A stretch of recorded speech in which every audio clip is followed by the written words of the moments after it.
देखिए प्रिय विद्यार्थियों नमस्कार। ये आपके पास त्रिभुज का 5वां जो प्रमेय है ये मोस्ट आईएमपी है। कल के लिए ये एग्जाम में कोशिश में रहिए कि ये पूछेगा ही पूछेगा। तो देखिए इसे कैसे लगा सकते हैं। कह रहा कि एक त्रिभुज की एक कोण दूसरे त्रिभुज के एक कोण के बराबर हो तथा इन कोणों को अंतर्गत करने वाली भुजाएं समानुपाती हों तो दोनों त्रिभुज समरूप होंगे। तो ये दोनों त्रिभुज क्या होंगे? समरूप होंगे। देखिएगा इसमें दो त्रिभुज दिया हुआ है। ये आपके सामने मान लीजिए आपके सामने दो त्रिभुज दिया हुआ है। इसमें ये कह रहा है इस त्रिभुज का नाम ए बी सी कर लीजिए और इस त्रिभुज का नाम कर लीजिए डी ई एफ, चाहे पी क्यू आर कर लीजिए क्यू आर। इसमें कह रहा है कि एक त्रिभुज का एक कोण दूसरे त्रिभुज के एक कोण के बराबर हो। देखिए क्या दिया हुआ है, दिया है कि एक त्रिभुज का मान लीजिए इस त्रिभुज का कोण ए इस त्रिभुज का कोण पी के बराबर है। देखिए कोण ए कोण पी के बराबर है, ये दिया हुआ है। फिर ये कह रहा है कि एक त्रिभुज का एक कोण दूसरे त्रिभुज के एक कोण के बराबर हो तथा इन कोणों को अंतर्गत करने वाली भुजाएं समानुपाती हो। अब देखिए ये कोण किससे बना हुआ है? इस भुजा से और इस भुजा से। ये कोण किससे बना हुआ? इस भुजा से और इस भुजा से। तो इनके अंतर्गत इस कोण के अंतर्गत ये कोण के अंतर्गत करने वाली भुजाएं ये और ये हुआ, इसका ये अंतर्गत करने वाली ये भुजा हुआ, इस कोण के अंतर्गत करने वाली ये भुजा और ये भुजा। तो ये भुजाएं समानुपाती हैं। समानुपाती का मतलब हो गया कि ए बी का अनुपात ए बी पी क्यू के अनुपात के बराबर है। ए बी बटा पी क्यू का जो अनुपात है वह ए सी बटा पी आर के अनुपात के बराबर है। तो देखिएगा हमें दिया हुआ है यही इतना दिया हुआ है। अब सिद्ध करना है कि ये दोनों त्रिभुज समरूप होंगे, कि त्रिभुज ए बी सी समरूप त्रिभुज पी क्यू आर के। तो देखिए आपको इसमें रचना क्या करनी है, आपको रचना लिखना है कि ए बी के बराबर डी ई कर लीजिए। आपको ए बी के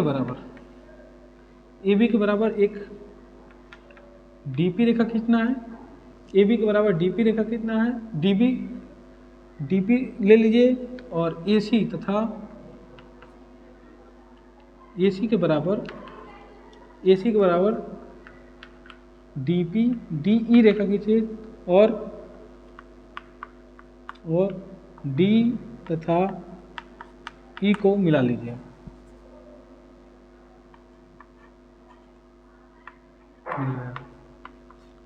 फिर देखिए आपको ये दिया हुआ इस त्रिभुज इस प्रश्न से पढ़ने से पता चल जा रहा है। सिद्ध करना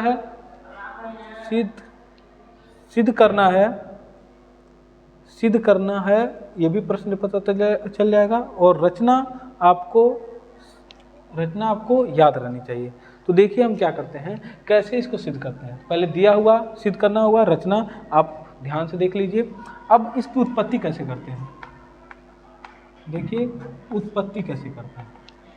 उत्पत्ति करने के लिए सबसे पहला प्रोसेस ये होता है कि आप क्या करिए, ये देखिए ये दिया हुआ ना कोण एक कोण पी के बराबर, ये कोण इसके बराबर है। तो आप ये और ये त्रिभुज को पहले देखिए सर्वांशम करिए। देखिए क्या करना है, सबसे पहले आपको देखिएगा इसमें दो काम करना है। पहले प्रोसेस में इसका यूज करना है, दूसरे प्रोसेस में इसका यूज करना है।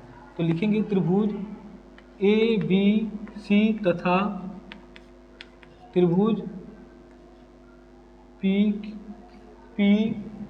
डी ई में ये दोनों त्रिभुज में चलिए, ये त्रिभुज और ये त्रिभुज ले लीजिए। अब ये दोनों त्रिभुज में आप क्या करिए, इसको सर्वांशम करिए।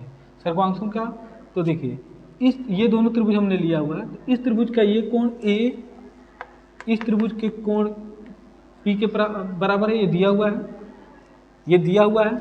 और ये ए बी जो है वह पी क्यू के बराबर है, पी डी के बराबर है।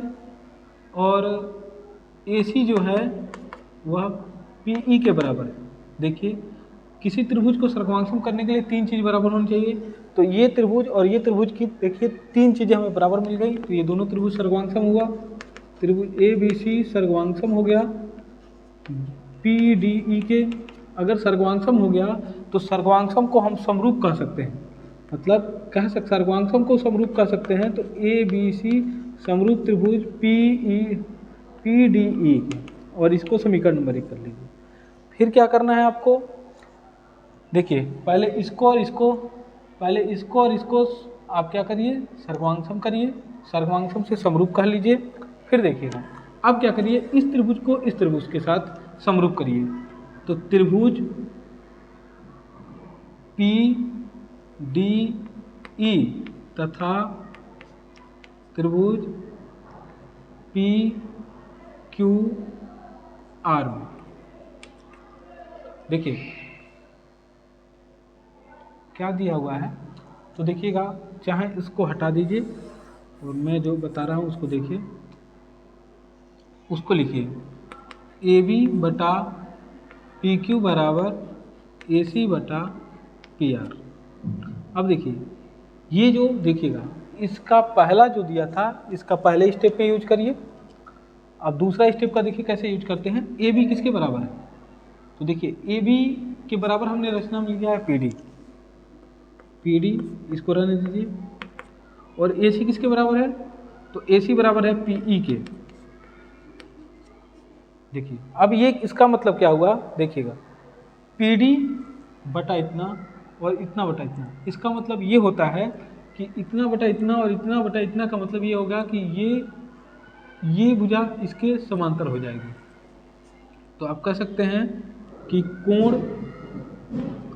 कोण आप ऐसे लिख सकते हैं डी ई जो हो गया वह समांतर हो जाएगा क्यू आर के, डी ई समांतर हो जाएगा क्यू आर के, मतलब ये भुजा इसके समांतर हो जाएगी। तो जब ये भुजा इसके समांतर हो जाएगी तो हम कह सकते हैं कि कोण डी कोण क्यू के बराबर हो जाएगा। अगर समांतर हो जाएगी तो कह सकते हैं कि कोण डी कोण क्यू के बराबर हो जाएगा, और कोण ई तथा कोण ई कोण आर के बराबर हो जाएगा। अगर देखिए अब इस त्रिभुज में देखिए, ये त्रिभुज और ये त्रिभुज में देखिए इस त्रिभुज की ये कोण दोनों में बराबर है, ये कोण इसके बराबर है, ये कोण इसके बराबर। इसका मतलब ये छोटा वाला त्रिभुज और बड़े वाला त्रिभुज आपस में समरूप हो जाएंगे। तो आप लिख सकते हैं कि त्रिभुज पी डी ई जो हो गया समरूप हो गया किस त्रिभुज के, तो त्रिभुज पी क्यू आर के। और इसको आप समीकरण नंबर 2 ले लीजिए। अब देखिए समीकरण 1 व 2 में देखिएगा, समीकरण 1 व 2 में देखिएगा एक एक पक्ष इसमें इक्वल है, माने एक एक पक्ष इक्वल है, तो ये भी इक्वल हो जाएगा। तो हम कह सकते हैं 1 व 2 से त्रिभुज ए बी सी समरूप त्रिभुज पी क्यू आर, और यही आपको सिद्ध करना था।